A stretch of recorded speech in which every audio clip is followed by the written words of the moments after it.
Class 10-এর Bangla মাধ্যমিকের জন্য বাংলা জ্ঞানচক্ষু। তোমরা সবাই মন দিয়ে শোনো আর লেখো, আর সবাই লাইক অ্যান্ড সাবস্ক্রাইবটা দিয়ে দাও। সবাই সাবস্ক্রাইবটা দিয়ে দাও, দিয়ে তোমরা মন দিয়ে শোনো আর লেখো। না কি অতি আহ্লাদে বাক্য হরে গেল। এখানে হরে গেল এই শব্দ বন্ধটির অর্থ হলো হেরে যাওয়া। তপনের লেখা গল্পটি নিয়ে চলে গিয়েছিল তপনের ছোট মাসি, যাকে দেখে তপনের চোখ মার্বেলের মতন হয়ে গেল। সে কে? নতুন মেসোমশাইকে দেখে। তপনের চোখ মার্বেল হয়ে যাওয়ার অর্থ হলো অবাক হয়ে যাওয়া। নতুন মেসোমশাই ছিলেন একজন লেখক। কথাটা শুনে কার চোখ মার্বেল হয়ে গেল? তপনের চোখ। আমাদের থাকলে আমরাও চেষ্টা করে দেখতাম। কথাটি বলেছেন কে? মেজ কাকু।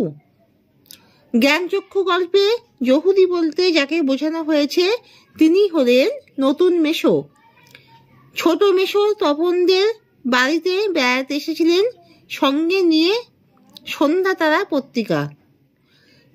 তপনের লেখা গল্প তার মেসোমশাইকে দিয়েছিল টেট্রা ক্লোরো ইথিলিন।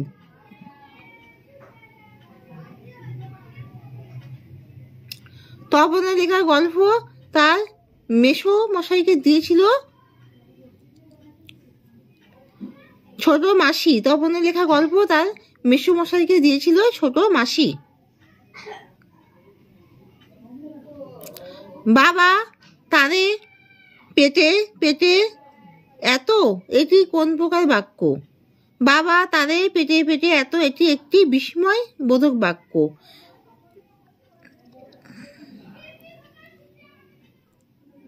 বাবা তারে পেটে পেটে এত, কে কোন প্রসঙ্গে কথা বলেছেন?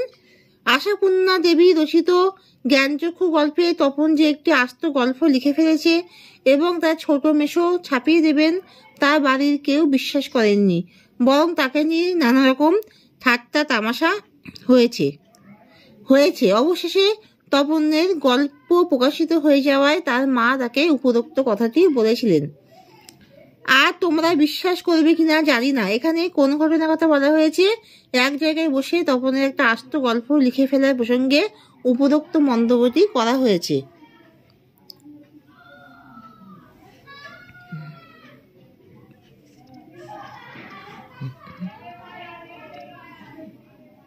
যেন নেশায় পেয়েছে। এখানে কোন নেশার কথা বলা হয়েছে? তপনের গল্প লেখার নিরলস চেষ্টার কথা এখানে বলা হয়েছে। হোম টাস্ক ফেলে রেখে লুকিয়ে লুকিয়ে সে গল্প লিখে গেছে। শুধু এই দুঃখের মুহূর্তে গভীরভাবে সংকল্প করে তপন। তপনের সংকল্প কি ছিল? তপন সংকল্প করেছিল যে যদি কখনো লেখা ছাপাতে হয় তাহলে তপন নিজে গিয়ে তা পত্রিকার অফিসে জমা দেবে। কেন তপন হঠাৎ একটা ভয়ানক উত্তেজনা অনুভব করেছিল? গ্রীষ্মের নিথর দুপুরে সিঁড়িতে নিরিবিলিতে একা শুনে বসে একটা আস্ত গল্প শেষ করে তপন। সেটা পড়ার পরে ভয়ানক উত্তেজনায় তপন লেখক হয়ে ওঠার অনুভূতি অনুভব করেছিল। কথাটা শুনে তপনের চোখ মার্বেল হয়ে গেল। কোন কথা শুনে তপনের চোখ মার্বেল হয়ে গেল? তপন তার বালক বয়সে কোনোদিন কোনো লেখককে স্বচক্ষে দেখেনি। কবি লেখকেরাও যে আমাদের মতো সাধারণ বাস্তব জগতের প্রাণী এর কথাই তপন জানত না।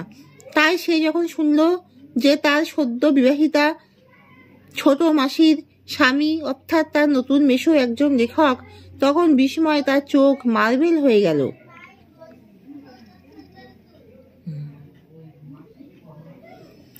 লেখালেখি ছাড়া তপনের নতুন মেসোর পেশা কি? লেখালেখি ছাড়া তপনের নতুন মেসো কলেজের একজন অধ্যাপক। তপনের মনে হয় আজ যেন তার জীবনের সবচেয়ে দুঃখের দিন। দিনটিতে কোন উল্লেখযোগ্য ঘটনা ঘটেছিল? তপনের জীবনে প্রথমবার তার লেখা গল্প সন্ধ্যা তারা নামক পত্রিকায় ছাপা হয়েছিল, কিন্তু ছাপার পর দেখা যায় যে তার গল্পের অনেকাংশই লেখক মেশো সংশোধনের নামে নতুন করে লিখেছিলেন। এই ঘটনায় ব্যথিত তপনের মনে হয়েছিল আজ যেন তার জীবনের সবচেয়ে দুঃখের দিন। এ বিষয়ে সন্দেহ ছিল তপনের। কোন বিষয়ে কেন সন্দেহ ছিল? তপনের সন্দেহ নিরসন আশাপূর্ণা দেবী রচিত জ্ঞানচক্ষু নামক গল্পে কোন অংশটি গল্প থেকে অংশটি গৃহীত হয়েছে। তপন জানতো না যে লেখকরা তার বাবা, কাকা কিংবা মামার মতো একজন সাধারণ মানুষ। তার সন্দেহ দূর হয় ছোট মেসোমশাইকে দেখে। তিনি একজন লেখক, কিন্তু অন্য সাধারণ মানুষের মতো দাড়ি কামান, সিগারেট খান, খাবার অতিরিক্ত হলে ফিরিয়ে দেন, স্নান করেন, ঘুমান, এমনকি আর সকলের মতো খবরের কাগজের খবর নিয়ে গল্প কিংবা তর্ক করেন। অবসরের সময় সিনেমা দেখেন এবং বেড়াতেও যান। এসব দেখে তপনের সন্দেহ দূর হয় ও সে বিশ্বাস করে লেখকরাও সাধারণ মানুষ।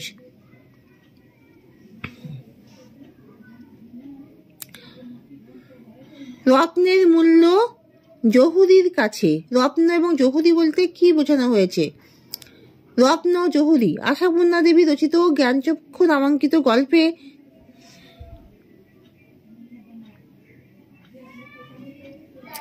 জ্ঞানচক্ষু নামক গল্পে রত্ন বলতে তপনের লেখা গল্পটিকে বলা হয়েছে এবং জহুরি বলতে তপনের ছোট মেশোকে বোঝানো হয়েছে।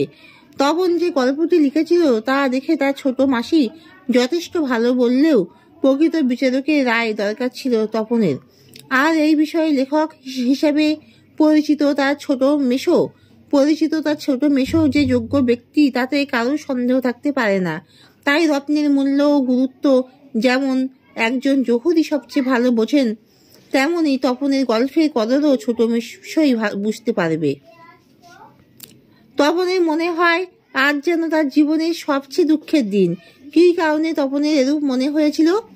তপনের মনে হওয়ার কারণ, তপনের প্রথম লেখা গল্পটি নতুন মেসোমশাইয়ের সুপারিশে সন্ধ্যা তারা পত্রিকায় প্রকাশিত হয়েছিল। ছাপা গল্পটি পাঠ করে তপন অবাক হয়ে যায়, কারণ তার নতুন মেসোমশাই গল্পটিকে ঠিকঠাক করতে গিয়ে সম্পূর্ণ পাল্টে দিয়েছেন। ছাপানো গল্পের মধ্যে তপন নিজেকে খুঁজে পায় না। তার মনে হয় অন্য কারো লেখা ছাপা হয়েছে। শ্রী তপন কুমার রায় নাম দিয়ে নিজের সৃষ্টিকে পরিবর্তিত হতে দেখে তপনের মন বেদনায় ভরে ওঠে।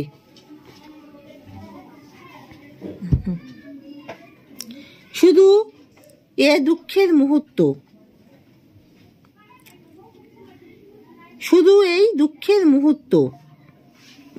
গভীরভাবে সংকল্প করে তপন। কোন দুঃখের মুহূর্তের কথা বলা হয়েছে? তপন কি সংকল্প নিয়েছিল? দুঃখের মুহূর্ত সন্ধ্যাতারা পত্রিকায় নিজের ছাপা গল্প পড়তে গিয়ে যখন তপন বুঝলো গল্পটি ছোট মেসোমশাই আগাগোড়া কারেকশন করে দিয়েছেন, নিজের গল্পে নিজেকে না পেয়ে তপন খুব দুঃখ পেয়েছিল।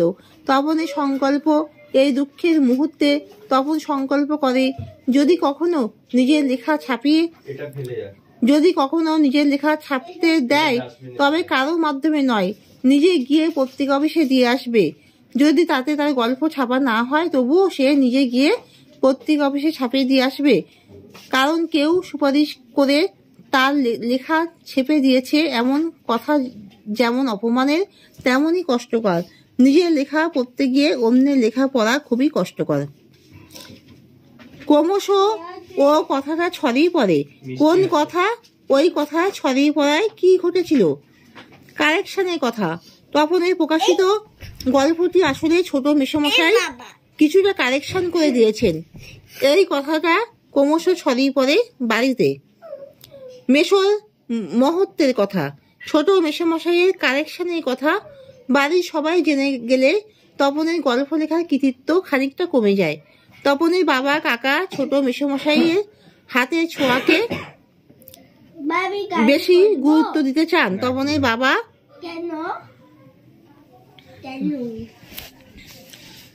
বাবা, কাকা এরা ছোট মেসোমশাইয়ের হাতের ছোঁয়াকে বেশি গুরুত্ব দিতে চান।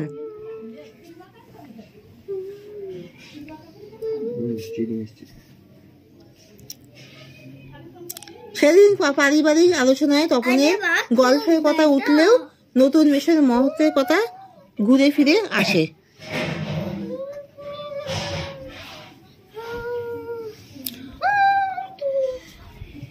বুকের রক্ত ছলকে ওঠে তপনের।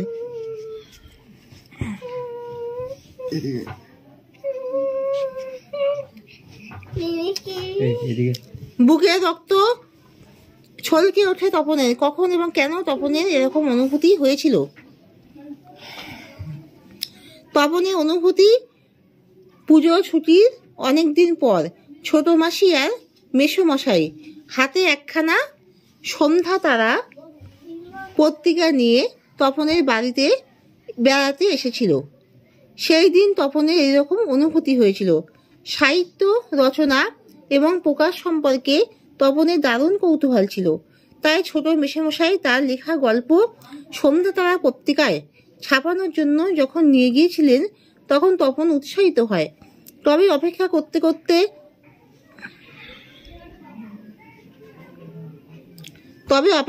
করতে করতে তপন গল্প প্রকাশের আশা ছেড়েই দিয়েছিল।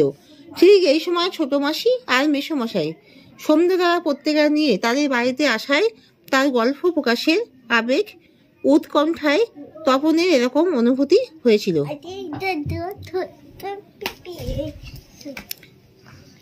পৃথিবীতে এমন অলৌকিক ঘটনাও ঘটে। কার মধ্যে কেন এমন ভাবনার উদয় হয়েছিল? পৃথিবীতে এমন অলৌকিক ঘটনাও ঘটে। কার মধ্যে কেন এমন ভাবনার উদয় হয়েছিল? ভাবনার উদয়। গল্পের প্রধান চরিত্র তপনের মধ্যে এমন ভাবনার উদয় হয়েছিল। তপনের লেখা গল্প ছাপা হয়ে প্রকাশিত হবে, এটাই ছিল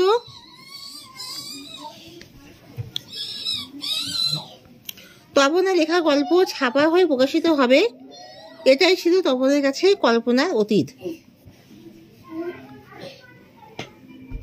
ফলে মেশোর হাতে সন্ধ্যা তারা পত্রিকা দেখে তপনের বুকের রক্ত ছলকে ওঠে। তবে কি সত্যি তার গল্প ছাপা হয়েছে এবং সে লেখা হাজার হাজার ছেলের হাতে ঘুরবে? তপনের কাছে এটা একটা অলৌকিক ঘটনা বলে মনে হয়। যেন নেশায় পেয়েছে। কিসের নেশা? কিভাবে তাকে নেশায় পেয়েছে? লেখার নেশা।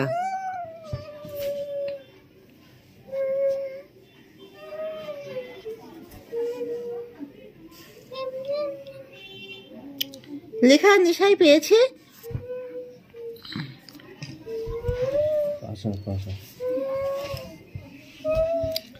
আশাপূর্ণা দেবীর জ্ঞানচক্ষু গল্পে তপনের গল্প লেখার নেশার কথা বলা হয়েছে। এখানে শেষ করছি। তোমরা সবাই লাইক এন্ড সাবস্ক্রাইবটা দিয়ে দাও।